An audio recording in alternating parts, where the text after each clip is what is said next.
Hello everyone and welcome back to another video. In today's video I'm going to show you how to fix download limits reached in Canva 2026 and what download limits reached means in Canva. This error or that message usually appears when your Canva or where you are on a Canva free plan and if you have been downloaded the same pro design too many times or you are using the pro elements during the free trial, okay? So to fix that issue, you'll need us first to check your plan, and that's the most important step. So if you're using a Canva free, that means you have a limit or a limited downloads of pro elements, and you should know that the repeated downloads are not allowed here on the free plan.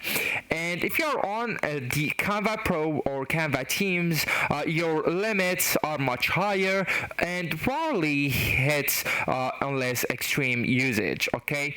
So to fix the issue, you'll need is first to upgrade to Canva Pro, okay? So just select the Canva Pro here, go with start your trial at the top right corner, and then go with Canva Pro, and after that just click on try it for free or for free for 30 days, and then just go and enter right there your bank credentials, okay, or your PayPal or whatever you want to use the payments method, okay?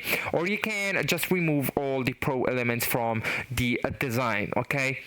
So if the upgrading isn't an option, you will need to open your design and look for the items with a crown. So actually once you click on the item, you will see a crown just here on that bar, okay?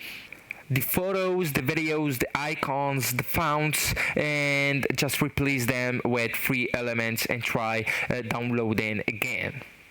You should know that even one pro item triggers the limit. So actually guys, that's it. This is the end of the video. Thank you so much for watching and goodbye.